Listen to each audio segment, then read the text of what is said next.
Krishnamurti. So now in Germany, so sorry, I didn't follow, but you're in Wuppertal? Yeah. And so you will speak about the Lefschetz theorem for crystalline representation. Yeah. So thank you, Yona. And just first of all, I just thank you again to the organizers. I've really enjoyed this conference. I've learned a lot from the talks.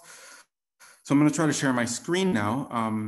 I have two setups. So if this tablet happens to die, just give me 30 seconds. I've got a whole other setup prepared. I apologize. I'm not such an expert with Zoom. No worries. You are learning. Screen? Yeah. So right. See my slide. Yeah. I take that as a yes. Yeah. Okay. So thank you. Okay, so today I want to report on some joint work with Jinbang Yang and Kang Zuo, who are both at the University of Mainz. And so the title of my talk is Lefschetz theorems for crystalline representations. Is there a way to zoom on your, because it's very hard to read. It is.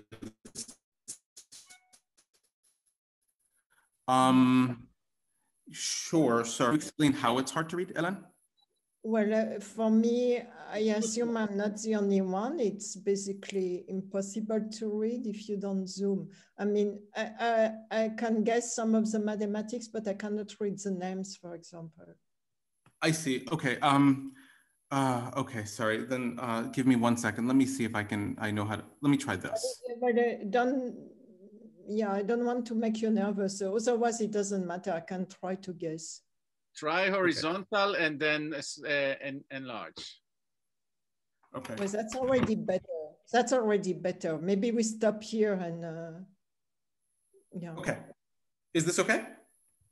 No, it's not okay. But no, you're horizontal. You can start your lecture.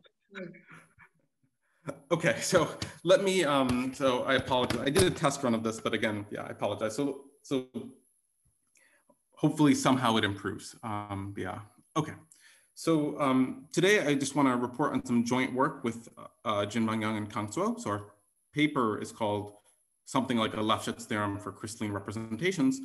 And before I begin with any of the mathematics, I just want to discuss what the overarching question is. And so this is, Daniel articulated this very well in his talk. So we're trying to understand motivic local systems. So let's start with the smooth connected variety over the complex numbers. And you can start with either a complex local system or a flat holomorphic connection or a Higgs bundle. And the question is, when does it come from algebraic geometry?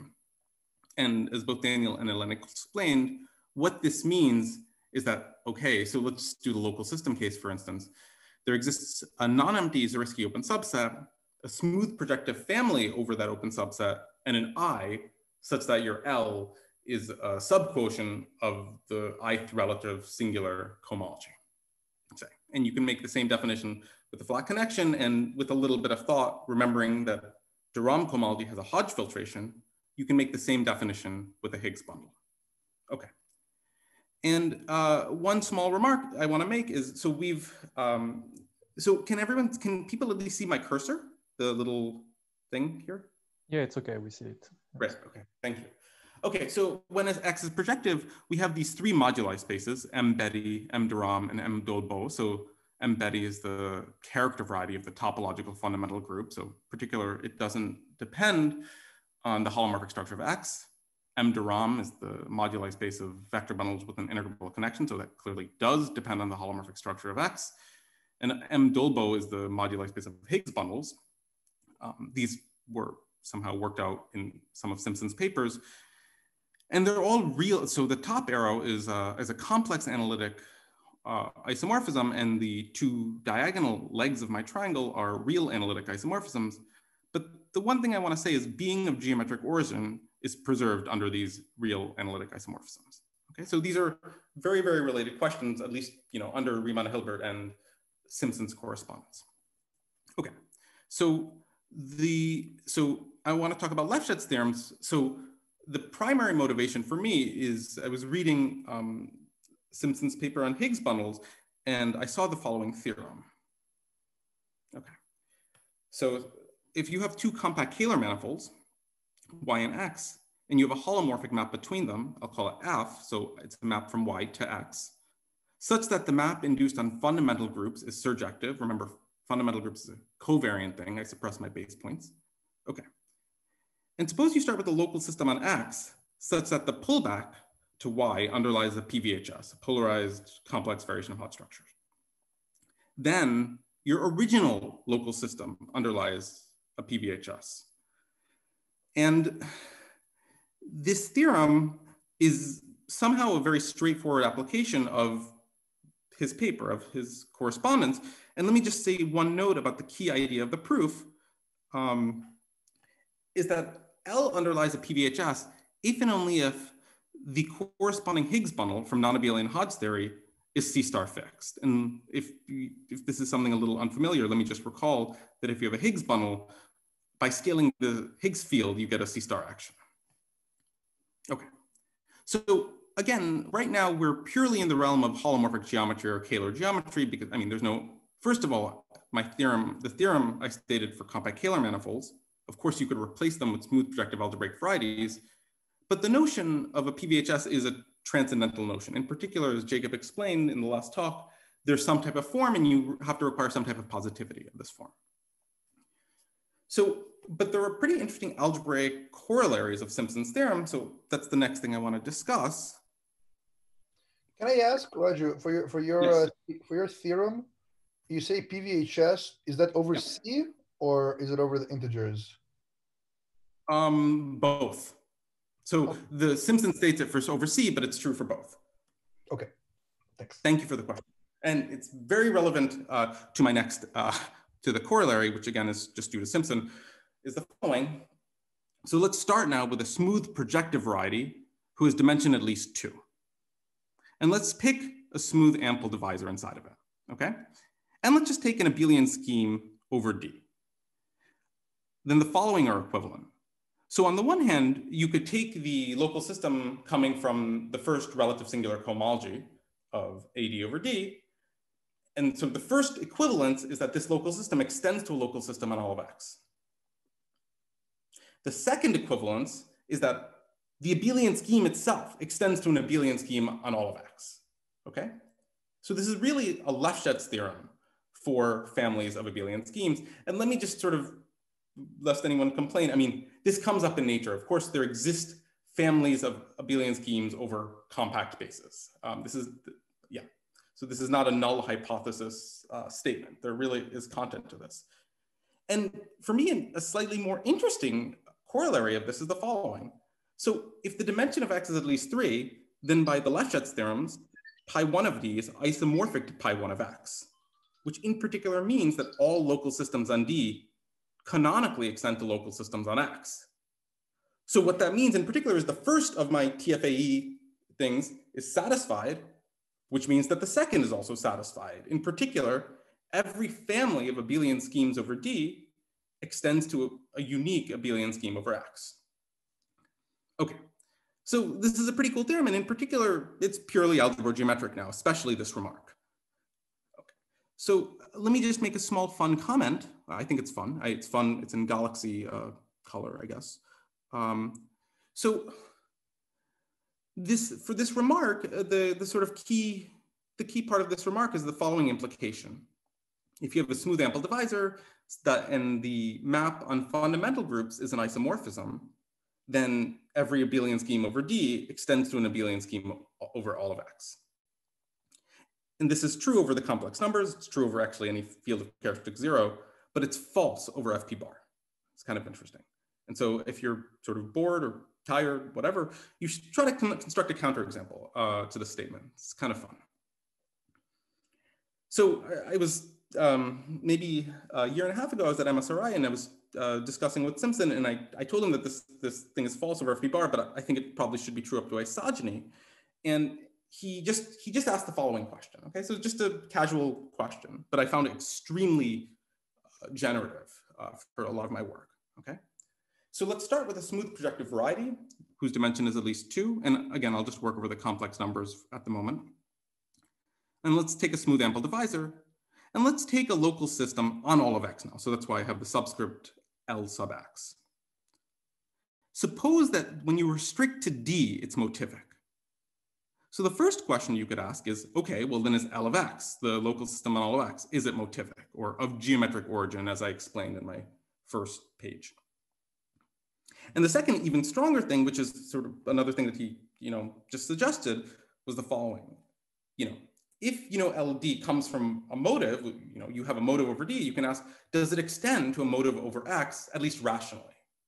Now, the second thing, again, it's more speculative, so I just want to focus on the first question. So we've learned in this conference several conjectural characterizations of motivic local systems. So one characterization is in this paper of Simpson, I think from 1990. It's what Mao called the standard conjecture. So if you start with a smooth projective variety over Q bar and then a flat connection over X, also defined over Q bar, you can embed it into C, and then you can apply the Riemann-Hilbert correspondence. So then you get a topological C local system on the complex manifold. And Simpson's conjecture or guess or whatever is that if this topological local system, so it's a representation of pi 1 of X and into GLNFC, if you can globally conjugate it into Q bar, then it's motivic. And I just want to say that, if you believe this conjecture, then you would believe, one, that the answer to at least the first part of Simpson's-Lefschetz question is true. So another, again, conjecture which Daniel explained to us concerned arithmetic local systems.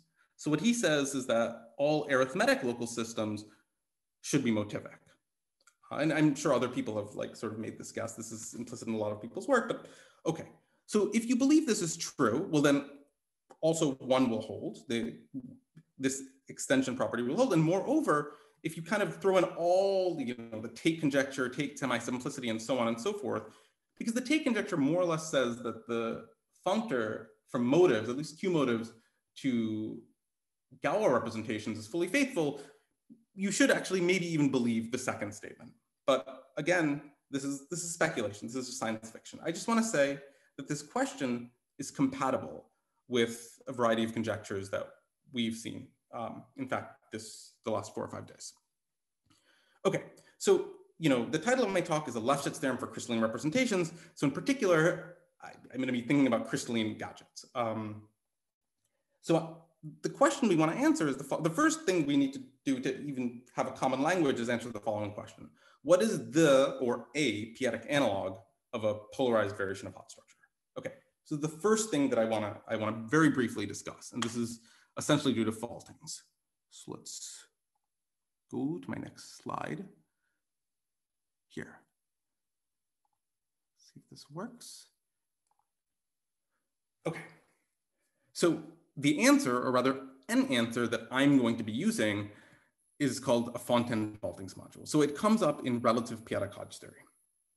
So this notion is pretty complicated, so I just want to give a sort of telegraphic description of what such a gadget is, just so you at least can visually see that it should be morally similar to a PBHS.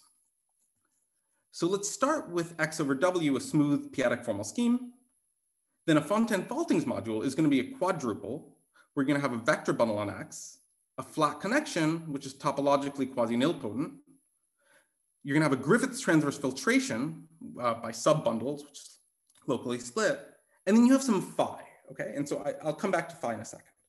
So recall that the notion of say a C VHS involves a vector bundle, a flat connection, a Hodge filtration, and then there's a polarization. There's this extra piece of data.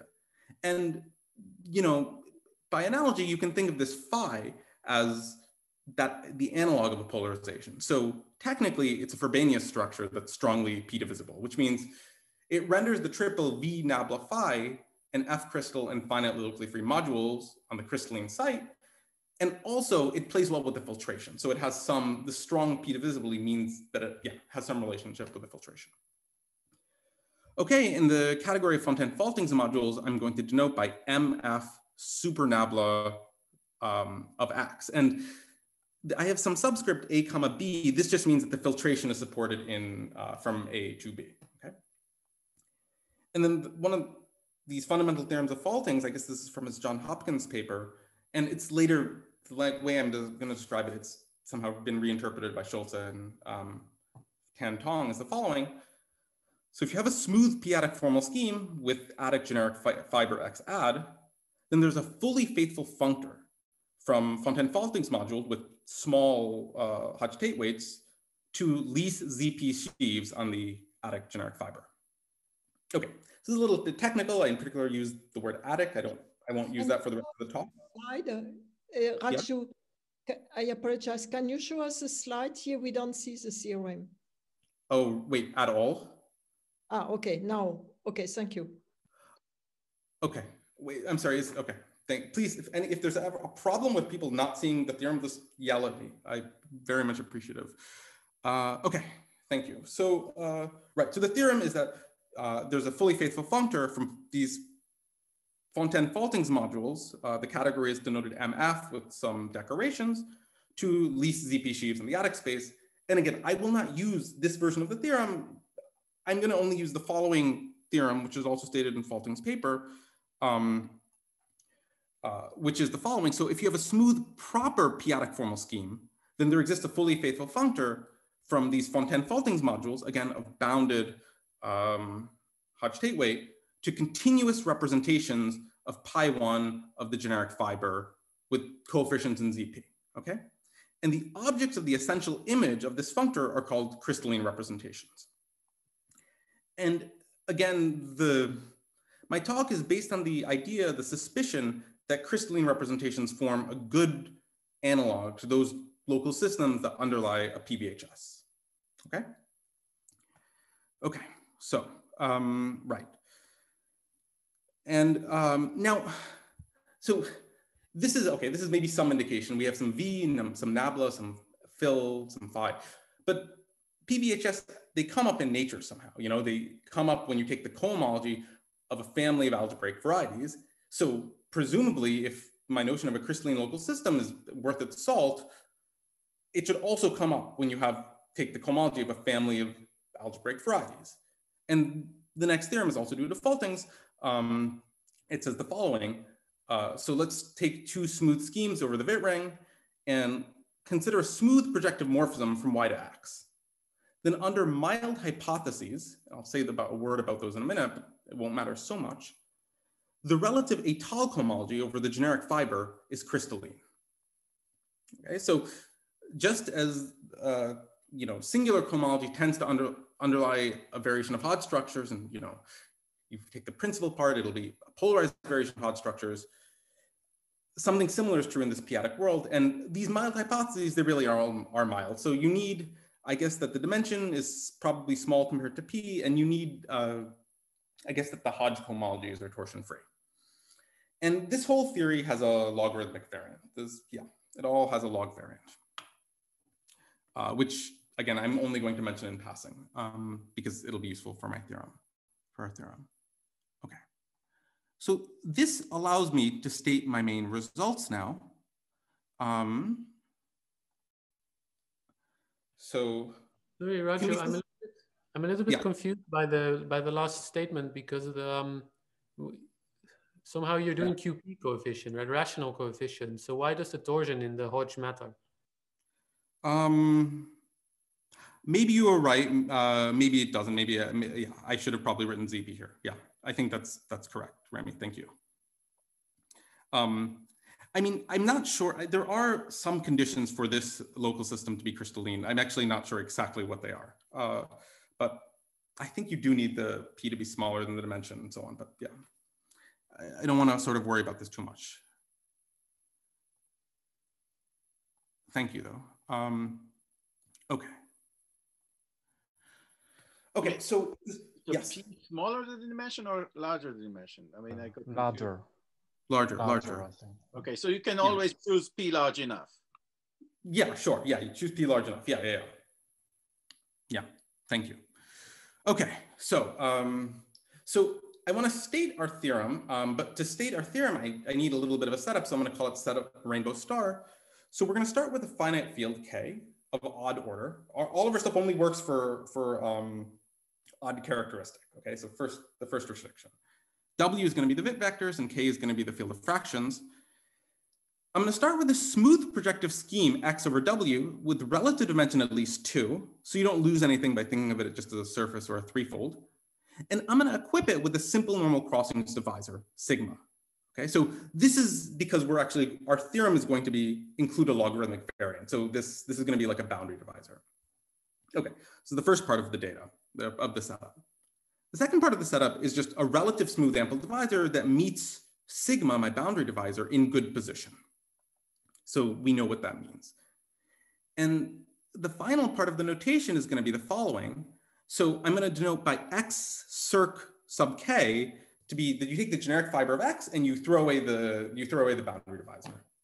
And similarly, I denote by D circ sub K, you take the generic fiber of D and you throw away the boundary divisor restricted to D, which by my good position assumption, it's also SNCD in D, okay?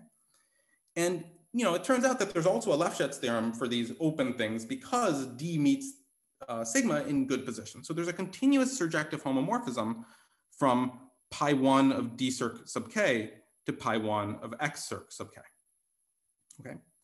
And the orienting question that I want to think about today is the following. Let's start with the continuous representation of pi 1 of X circ sub K into GLN of ZP to the F. Okay, and suppose that when you precompose with the surjective arrow, you get some representation we'll call rho D, and suppose that this map is log crystalline. And the question is rho of X log crystalline? And this really is an analog of Simpson's theorem. We're doing the log case as well, but at least, yeah, because again, I'm trying to argue that the analog of being log crystalline is underlying PVHS. So yeah, this is very compatible with Simpson's theorem. And so our main result offers some partial answer to this, okay? So let me state it now. Right. So it's a theorem due to myself, Jinbang Yang and Kang Zuo. So notation is still as in my rainbow star. I assume P is really big, meaning it's bigger than n squared, where n here is the rank of the representation. Okay, so that's my first assumption. My second assumption is that, okay, so I'll just say it, rho D is geometrically, absolutely, residually irreducible. So that's kind of a mouthful, but it's a strong irreducibility condition. So let me just say what it means. So, rho D is a representation from pi 1 circ sub K to GLN of ZP to the F. So you can just reduce coefficients to GLN of FP to the F, and then you can include into GLN of FP bar. So now I have a modular representation of my arithmetic fundamental group, and I can just restrict it to the geometric fundamental group inside of it. So that's this pi 1 of D circ sub K bar, okay? And then this condition is saying that this composite representation is irreducible. Okay, so it's a pretty strong irreducibility condition. Okay, and the third condition is it only exists when I actually have this boundary divisor sigma, and it demands that D is a little bit more ample than sigma. So in particular, I demand that the line bundle O of D minus sigma is ample on X. Okay, so then if rho D is log crystalline, so is rho X. So in other words, if you assume P is big compared to the rank of the representation, and you assume rho D is pretty irreducible, strongly irreducible in some sense, then knowing that you have a local system on X, which is log crystalline on D, will imply that it's log crystalline on all of X. Okay, so that's our main theorem.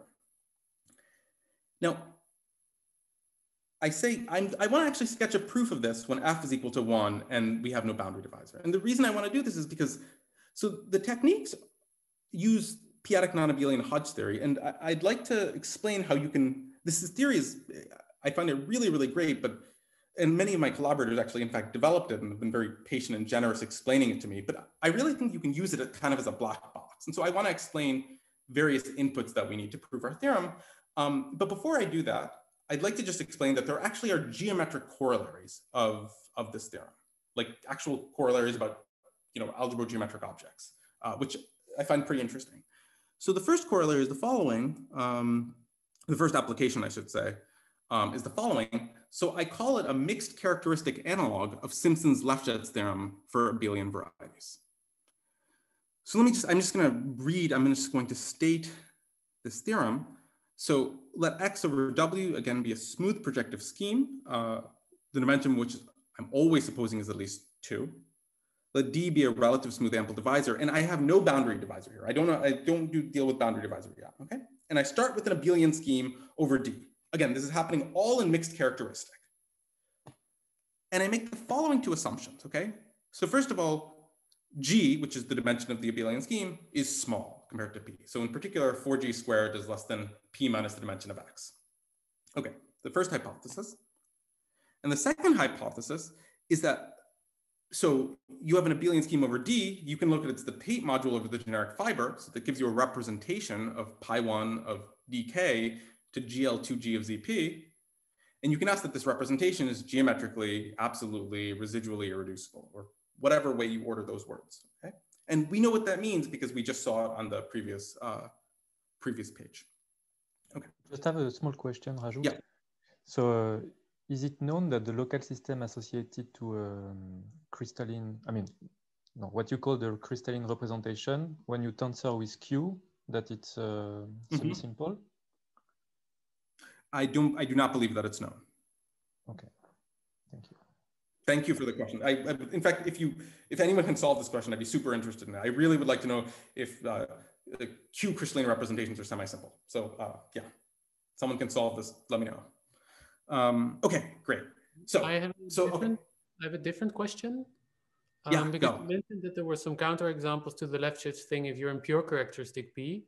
Yeah. My question is, I'm assuming that has nothing to do with the genus being small, right? Like those counterexamples. No, yeah, nothing to do with yeah. Thanks. Yeah. And Remy, I mean, you can in particular come up with one of these counterexamples. So I think I was giving a talk about this and I didn't know, and then De Jong within 5 seconds came up with a counterexample. So, it's an inspiration to us all.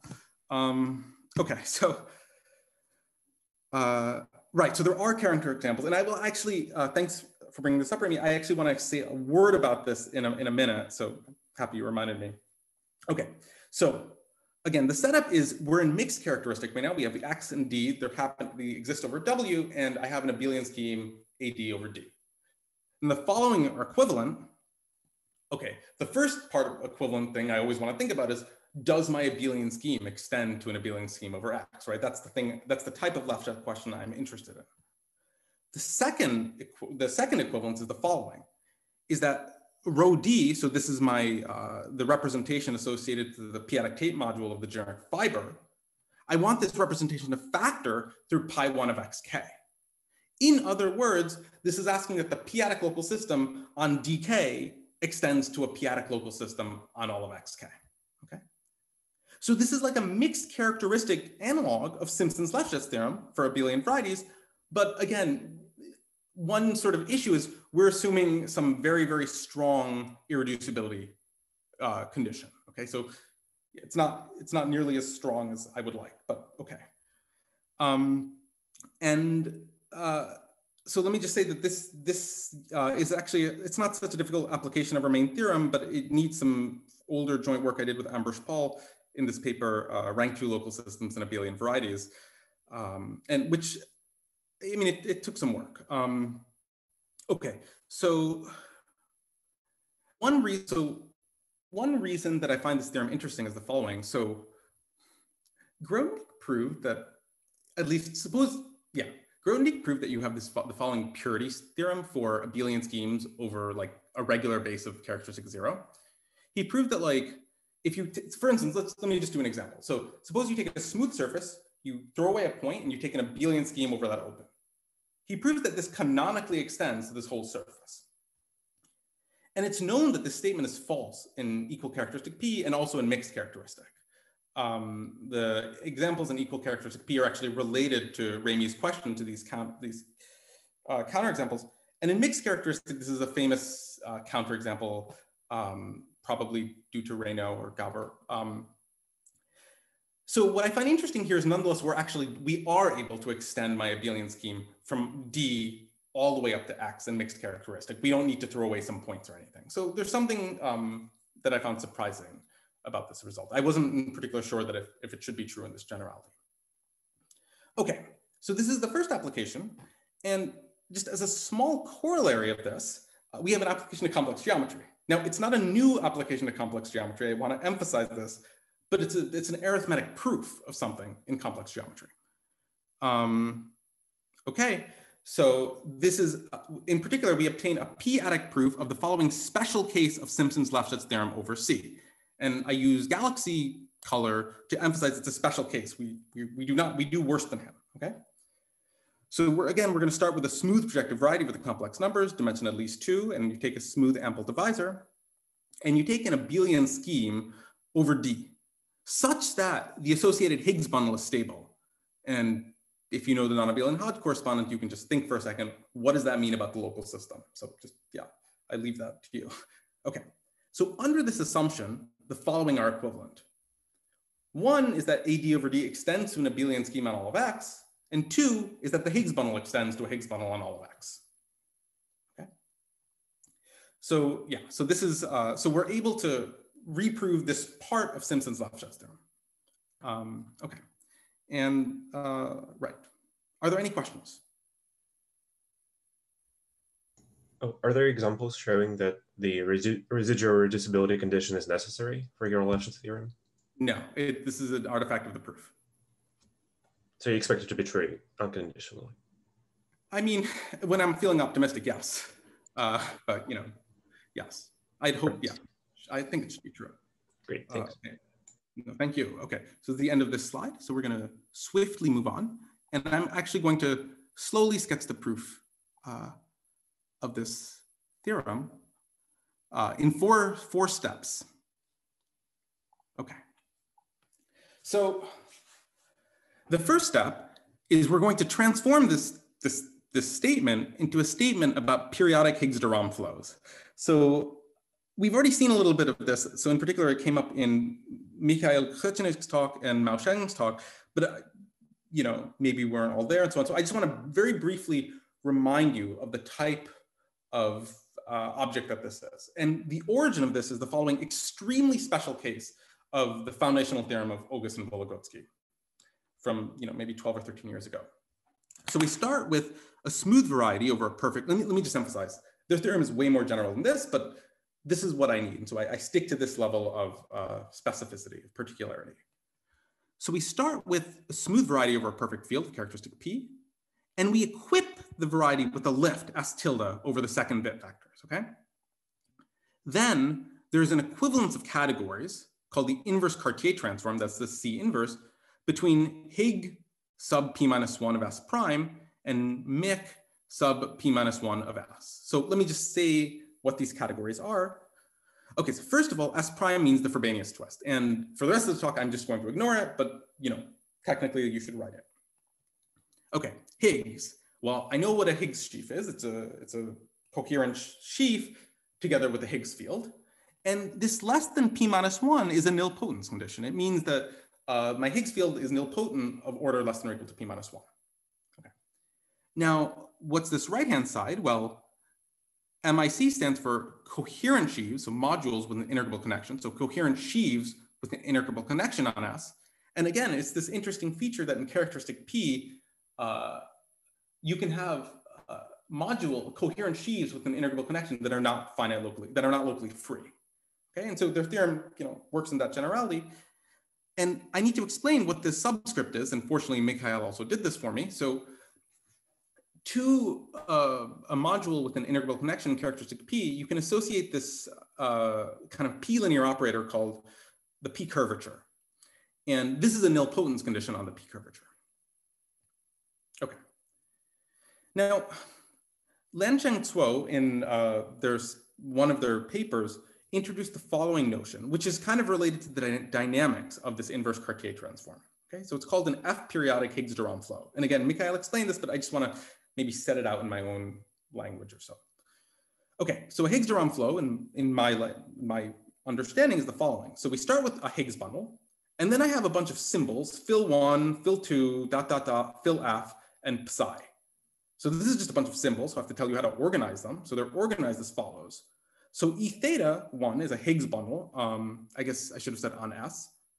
So because you have a Higgs bundle, you assume it's sufficiently nilpotent that you can apply the inverse Cartier transform. So you're going to get a flat connection, V nabla sub 1. And then fill 1, this gadget over here, is a Hodge filtration. It's a Griffiths transverse filtration on this V nabla 1. Okay. Now, again, as Mikhail explained, if you have a Griffiths transverse filtration, you can take the associated graded, and you're going to get another Higgs bundle. And now you can see where I'm going with this. You can just take the inverse Cartier again. So you get another flat connection, and then fill 2 is demanded to be a Griffiths transverse filtration on this new flat connection. Dot, dot, dot. And so eventually you get to this Higgs bundle E theta sub F, and the last piece of the data I need to explain is what is this psi? And this psi is an isomorphism between the last Higgs term and the first Higgs term. So again, to explain the terminology, an F periodic Higgs de Rham flow, well, the F corresponds to the number of Higgs terms, and the periodicity means that you eventually come back to where you start. So just to be pedantic, shouldn't you maybe start on 0 if it has to be F periodic? Maybe you are right, yes. Oh, sorry. Okay, I don't, yeah. Maybe you are right, Remy, yes. And I mean, you said that the Higgs have to be on the Frobenius twist, so there's some Frobenius twist somewhere. What's the structure of Psi? The structure of Psi. Yeah, I mean, I'm kind of pretending that all of this is happening on the same variety. So again, if I'm over a perfect field, the underlying schemes are all isomorphic. I mean, yeah, I linearize everything. Okay. Sorry. Yeah. Maybe I should explain this. Cartier inverse. Cartier inverse just do it locally. You just do use the Frobenius pullback, but the green function has to be the green function is not the usual green function by the pullback, but you have to twist this green function by exponential of the Higgs field. Okay, this is the inverse Cartier. Apply on the Higgs bundle with no zero Higgs field. Okay. Yeah. Yeah. Okay. Thank you, Kang. Yeah, that's wonderful. And in particular, what Kang just explained was the reinterpretation by Lancheng Zuo of the theorem of August and Vologodsky. Okay. So, and so now this is just some notions definition. But what's really cool is the following theorem due to Lancheng Zuo. Although some version of it probably can be found in August, I'm sure can be found in August Vologodsky, is the following. Let X over W be a smooth projective scheme, okay? Then there is an equivalence of categories between crystalline representations, so on pi 1 of xk to GL of fp to the f, and F periodic Higgs de Rham flows on x1, on the special fiber, okay? Now, let's just take a look at this for a second. It seems like the left-hand side depends all the way on the data of X over W, whereas the right-hand side depends just on the special fiber. So a question to the audience, is this true? Does the right-hand side only depend on the special fiber? I'm supposed to wait 7 seconds. Well, the answer is no. It also, to define the inverse Cartier, you need to take a lift to W2. But the right-hand side only does depend on the lift to W2. So that's kind of interesting, okay? Now, the theorem that I wanted to explain, though, is not about torsion crystalline representations. It's about integral crystalline representations to GL of Z sub P to the F. So this theorem so far just tells us very, very little. It's about torsion representations, not about integral representations. Fortunately, in a later paper, Lancheng Zuo also lifted the inverse Cartier transform to W. They lifted it to W, okay? So, and I just want to state their theorem. So their theorem says the following: there's an equivalence of categories between crystalline representations of the generic fiber into GL of ZP to the F and F periodic Higgs de Rham flows on all of X, on X over W, okay? On this mixed characteristic thing where a Higgs de Rham flow, it looks very similar to this. Now, to be honest, I'm hiding something in the notation because when you lift the inverse Cartier, you need a little bit more data. And what I've written here is true for over K, but it's not really true for over W3 or W4 or W5. But nonetheless, there's a very related notion of a periodic Higgs de Rham flow, and this is their theorem.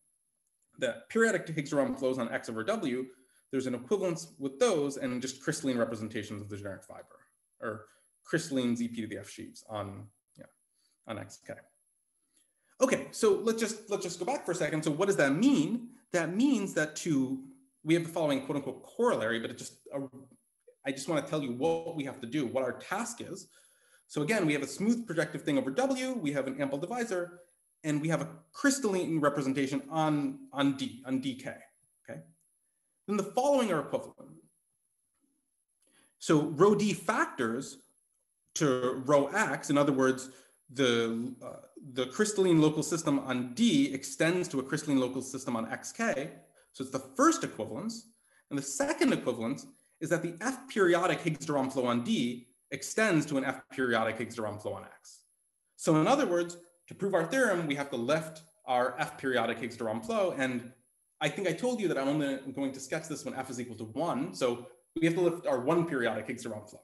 Okay, so that's what we're going to do. Great. So let's move on to the next slide. Rigidity. Yes, rigidity. Okay. So I just because it's easy to forget, I just want to remind you of our goal. So we have a diagram like this. And again, I said F is equal to 1. So that means I'm considering a continuous representation to GLN of ZP. And I want to prove that if my representation, when you pre-compose with the surjective arrow, is crystalline, then rho of X is also crystalline. Okay, that's my goal.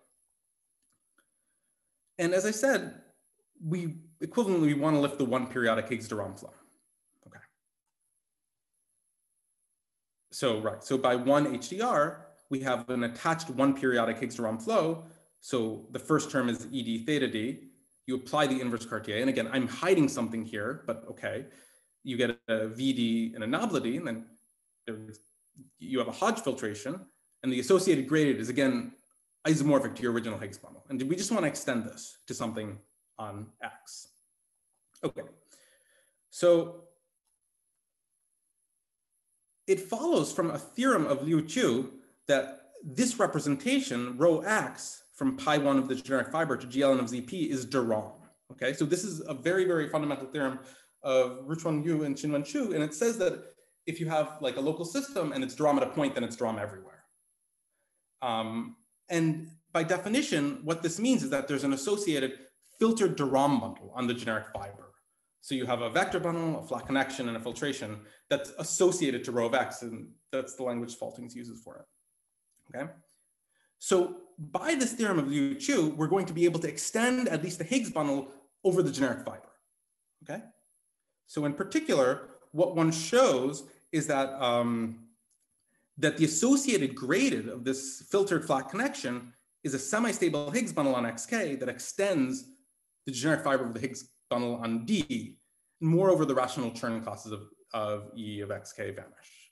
Okay, and let me just say, so if you were potentially interested in the logarithmic case, the theorem of Liu Qiu is actually not enough for us. We need to use this more recent work of Diao, Lan, Liu, and Qiu. So this, yeah, so we need to use their theorem from maybe last year or so to do this in the logarithmic case. Okay, and so the next step is, well, I said that the whole goal is, we want to extend this Higgs de Rham flow. So we should at least extend the Higgs bundle from XK to all of X. And we would like the reduction on the special fiber to be semi-stable. Okay, so now we're going to the next slide. Right. Yes. Okay, so in this slide, in this little chapter of my talk, I'm going to be citing work of Adrian Langer and Danu Arapura is one thing I want to say. So, so Langer has the following Langton style theorem for actually modules over a smooth Lie algebroid, but okay. So I just want to say this theorem because I didn't know it before and I think it's actually pretty interesting. So, okay. So let's start with a semi-stable Higgs bundle on the generic fiber that has vanishing rational Chern classes, and suppose that the rank, which is n, is less than or equal to p. Maybe it's less than p, I'm not sure, but less than, yeah, say less than p for safety. Then there exists a Higgs bundle, f theta, over all of x, not just over xk, extending this thing over xk, such that the restriction to x1 to the special fiber is semi-stable over x1, okay? And this is, this really takes work, especially the fact that we have a bundle here, okay? So, yeah, okay, so this is the first thing. So this type of Langton style theorem will at least allow us to extend our Higgs bundle from xk to all of x. Okay, so now the second ingredient we're going to need is the following. So it's going to be a Lefschetz theorem for Higgs bundles after Arapura. So I want to state a general theorem because it's, for me, I didn't know it before and I think it's pretty useful. So, okay, so let's start with a smooth projective variety, y over k of dimension d over a perfect field. Let d be a smooth ample divisor, and suppose y lifts to W2, so some y tilde, okay. Okay, so let me state this this way. Hold on. Okay, so let EI theta I be just two semi-stable Higgs bundles on Y with the following, that have the following properties, okay? So they should both have vanishing rational Chern classes, so vanishing QL Chern classes. The restrictions to D should also be semi-stable, and they should have small rank. In other words, D plus R1 times R2 is less than or equal to P. Okay, so very small ranks there. Now, if you have two Higgs bundles, you can form the Hom Higgs bundles, which I leave it as an exercise to define. So let's set this H theta to be this Hom Higgs bundle from E1 theta 1 to E2 theta 2. Then we have the following.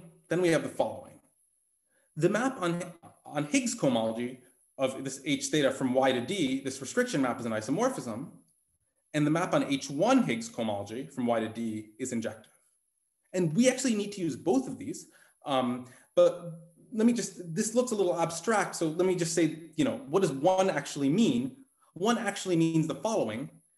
If you have two Higgs bundles on Y and they're isomorphic on D, then they're isomorphic on Y. Again, up to the condition that they're semi-stable, they have vanishing rational Turing classes, and they're also semi-stable on D, and the ranks are small.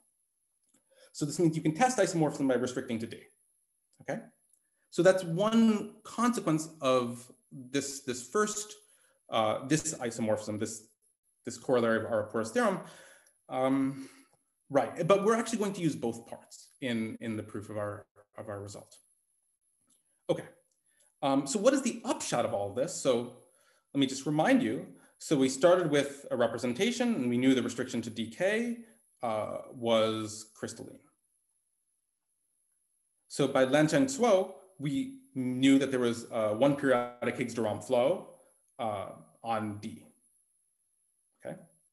By Liu Chu, we're able to find an extension of this Higgs bundle ED, at least to the generic fiber, XK. Okay. By Langer and my rank assumptions, I can actually extend this Higgs bundle on the generic fiber on XK to all of X, such that the special fiber is semi-stable. Okay. Now, you might notice that I have some primes here, and maybe you're curious why I have these primes. The reason is because we don't yet know that this Higgs bundle actually extends my ED theta D yet. However, by some results of Lancheng-Zuo, and here's the first place where I use that rho of D is extremely irreducible. It has this very, very strong elaborate irreducibility hypothesis. We know that my original Higgs bundle, when restricted to D1, is stable. So what that means by a result in Lancheng-Zuo, theorem 7.1 in their paper, is that this E prime, this Higgs bundle that we constructed by Langer's theorem, actually extends ED theta D, okay? So I can eliminate my primes. So I'm gonna rename it EX theta X. Okay, okay, and finally, using Arapura's, our results a la Arapura, we're able to show that this Higgs bundle on all of X is actually a graded Higgs bundle, okay? So I've written it here and I've sort of circled it in rainbow font. My Higgs bundle, ED theta D, extends to a graded Higgs bundle, EX theta X on X, such that the special fiber, the restriction to X1 is stable. Okay, so let's just, let me just zoom up for a second. Oh no, okay. Well, okay, so remember we have this Higgs de Rham flow on D, and my goal is to extend it to X. And I will finish on time in particular. I'm just going to quickly explain what type of techniques we use to extend it to X. Okay, so last slide is extending the flow. Okay, so we have this Higgs bundle, and our goal is to show that it's one periodic, moreover extending the one periodic flow of ED theta D. Okay, so because the restriction of my, so we're first going to prove that the reduction mod P is one periodic, okay? So because my Higgs bundle, EX theta X, when restricted to X1, is both graded and stable, and also the rank is small, and my field is finite, this is one place where I use that my field is finite, we know that the Higgs bundle restricted to X1 is pre-periodic. So we can build a pre-periodic Higgs de Rham flow. So this was proven independently by Len-Chun Zhou and Adrian Langer. Now here's the key fact. This is the second time where we use that my strong irreducibility hypothesis, okay? So suppose you have a flat connection on smooth projective variety, say, and you have two filtrations whose associated gradients are semi-stable. Then if the associated gradient of one of them is stable, then the same is true of the other. And in fact, they're just index shifts of each other. It's somehow, this filtration is unique up to shifting index, okay? So again, using this Lefschetz theorem after Arapura, we can deduce that the restriction of my Higgs bundle to X1 is one periodic. Okay, so what's the upshot of this? I've just proven that, I started with this representation pi1 of X to GLN of ZP. I reduced to mod P, and I've just proven that this is crystalline. Okay. Okay, and now in my remaining small number of minutes, I would like to explain how you go from this to deducing that the entire representation is crystalline. So let's see my final slides. So I'm just going to, so the slide is called lifting mod P to the N. Okay, so this is actually kind of cool. So yeah, I'd like to explain this. So let's start with, again, the same setup as always. You have a smooth projective scheme over the Witt ring. Dimension is at least 2. You have a relative smooth ample divisor. And you have a continuous representation, rho x, of pi1 of xk into GLN of ZP, such that, okay, when you precompose with this surjective arrow, you get this rho d. And the first condition that it's crystalline. The second condition is that you have this rho x, and you can just reduce the coefficients of the representation mod p. The second condition is that this representation is crystalline. And then the third condition is that, well, n is small. So n squared is less than p minus dimension of x. So in other words, the hypothesis morally says the following: you have a local system on x, you know the restriction to d is crystalline, and you know the reduction mod p of my local system is crystalline. So that's the hypothesis of my theorem. And then the conclusion is that then rho of x is actually crystalline, okay? So, okay. So in here, we don't actually have to use stability at all. This is somehow a general result. And how do we prove this? Well, this explicitly works out the deformation theory of periodic Higgs de Rham flows, okay? So, and I'm just gonna say one word about this. So the setup is, again, the following. We have some Higgs bundle on x. This is, just to remind you, a mixed characteristic object. We know that the restriction to D is one periodic, and we're going to make some induction hypothesis. We're going to assume that, over Wn, it's one periodic, okay? So what we do is we construct an explicit complex C such that the obstructions to lifting the filtration to the next level is an H1 of X1 comma C. And the set of choices for this lifting is a torsor for H0 of X1 comma C, or X1 again refers to special fiber, okay? And then the key observation is that this C, this complex that we construct, is the successive extension of summands of the Higgs complex for this Higgs bundle.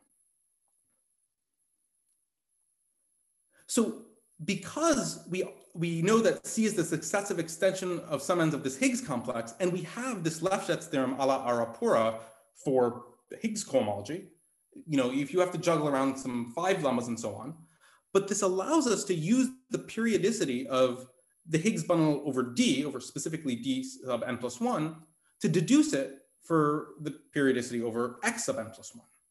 And then sort of taking the inverse limit, or by induction, or however you like to say it, we can deduce that my original representation was crystalline. Okay, and that is the end of my talk. Thank you very much. Thank you.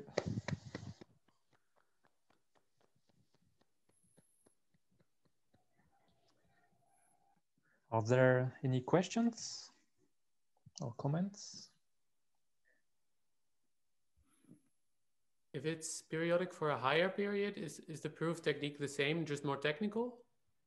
Yeah, I mean, it's actually very, very similar. You just have, the indexing is worse. I mean, indexing is the first thing I don't follow when I'm listening to a talk. So, yeah. Yeah, that's great. I was just wondering if you need like any deep new ideas, or if it's just the same strategy. Yeah, just 100% the same strategy. Thank you, Remy. Other question? Yeah, so can I ask a question? Please. Yeah. Yeah, so you were mentioning that there was an example, but I didn't quite catch the precise hypotheses and stuff like that. You're mentioning that there was an example of an abelian scheme that doesn't extend across a point, like say over a surface or something like that. Like Raynaud? Yeah, exactly. So can you say, how does that fit in with the present situation? Because you could take your surface and take a divisor that doesn't hit that point and take the abelian scheme over that divisor and then try to extend it and so on. So there must be something or other, there must be a clash of hypotheses there, but could you comment? So I 100% agree that there is a clash of hypotheses. I actually am not, I forget how Raynaud's example exactly works, but one thing that's interesting is that we're basically able to show that this Hodge filtration, it extends over all of these bad points in this situation. This is kind of related to a purity theorem that Sushi announced maybe a decade ago or so. And so, yeah, so I don't know the answer to your question though. But is it possible that that example doesn't satisfy the strong irreducibility on the divisor? That's a good question, actually. Well, so the example of Raynaud is. So I have a stupid example, I think, but if you know that you have variety over P1, you can find some family over pi1 over FP bar, but now you cannot have family over P2, I think. I'm sure that's so 100% true. Yeah, but that family doesn't lift to characteristic 0. Yeah, sure. You won't, but yeah, sure. So no. So I can repeat. So you begin with a family of abelian surfaces over pi1 over FP bar that exist. So Moré-Bailly examples. And now the claim is that you cannot extend them to P2. So not pi2. P2. Yes. Yeah. That's, you're 100% right. That's the example I had in mind. That doesn't contradict any of our theorem. Sorry, can you say more? No. What is the relation between Carlos' question and your answer, Johan? So sorry, maybe I didn't understand Carlos. I wasn't. Carlos was, well, I don't know, Carlos, maybe you repeat, but I mean. It wasn't very precise because I didn't follow the precise hypotheses of the Raynaud example. So my question was just sort of, can you say briefly, you know, where is it that those hypotheses don't quite fit with the theorem here? I mean, in particular, I was wondering my question about the irreducibility. Is it that the Raynaud examples don't satisfy this irreducibility hypothesis, strong stability hypothesis? Would that possibly be related? But there are two things, Carlos. One thing is stronger reducibility, I don't know. But the other thing is that in Raju's work, you have a liftability assumption. Right. I mean, so those examples are only over FP.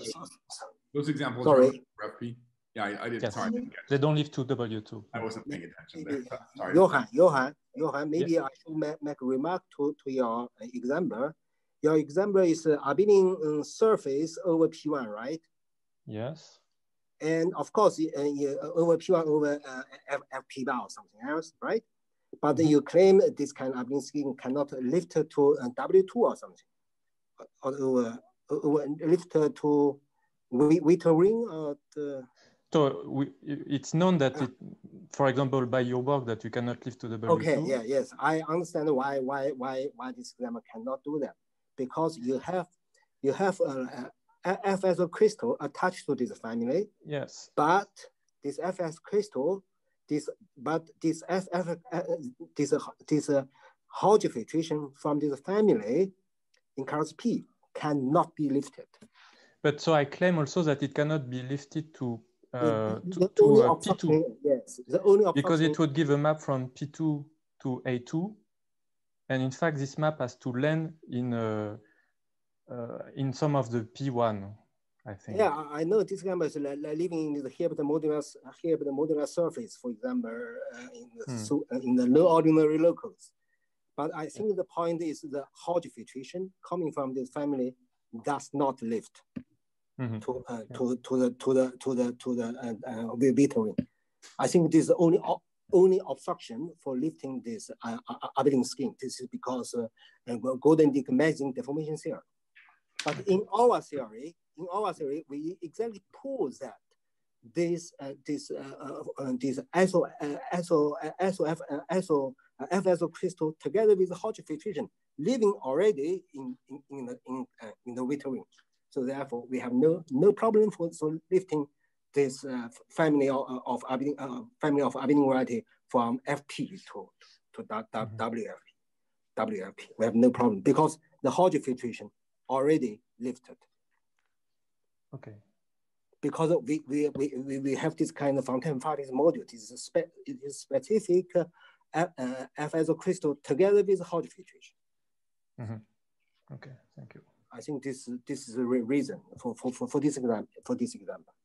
So just one thing though, this Raynaud example actually does exist in mixed characteristic. I think it's an example over like ZP double bracket T, and it's in the paper of de Jong, this purity paper of de Jong and Orr.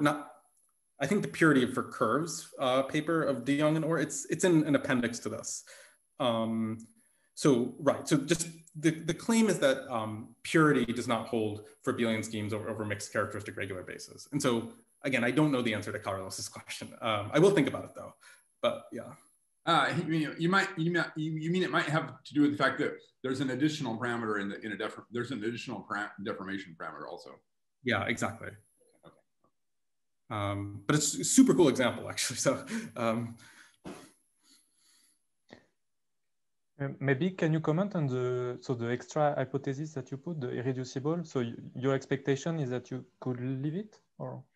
I mean, I don't know how to prove that, but I can't imagine it's necessary. But so I'm not familiar with crystalline.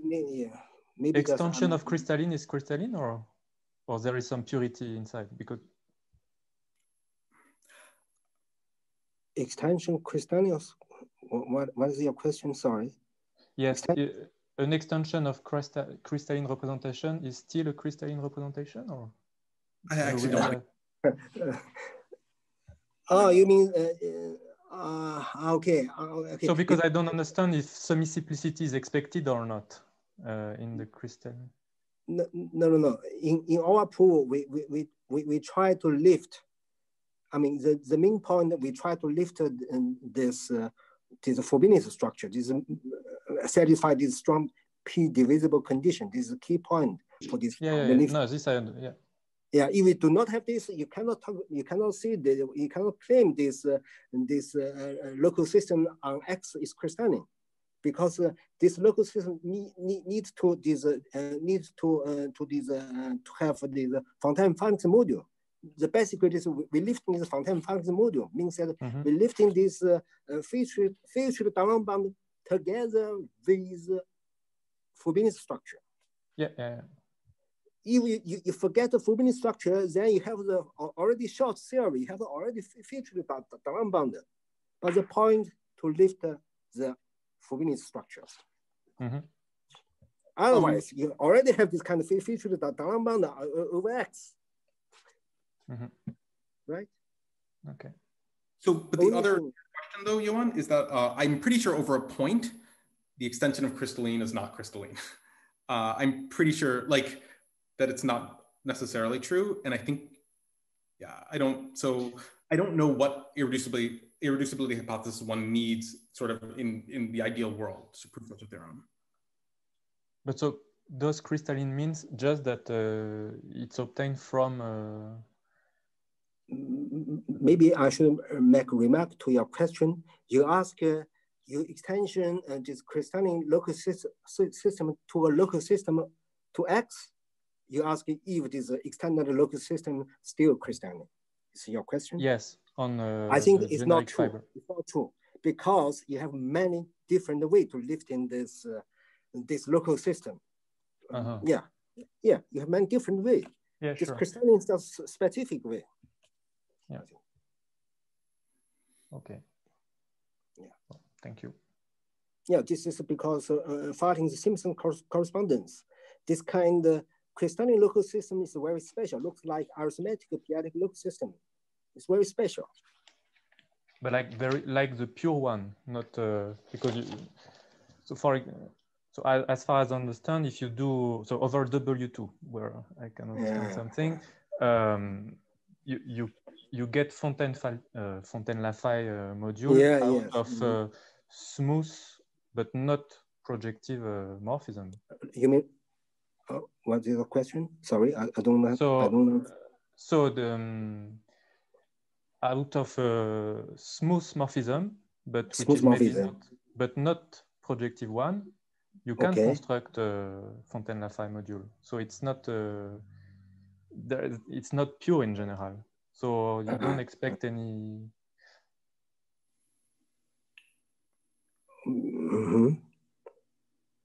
So, for example, the X bundle that you get out of it is semi-stable, but in general, you cannot expect that it's polystable. So yes, I mean, yeah. Okay, you mean you start with a graded semi-stable Higgs bundle with trivial Chern class. You want to produce crystalline local system? No, I mean it's maybe because I don't know just the maybe we can discuss later. So I don't want to bore everybody with it. Yes, certainly, yes.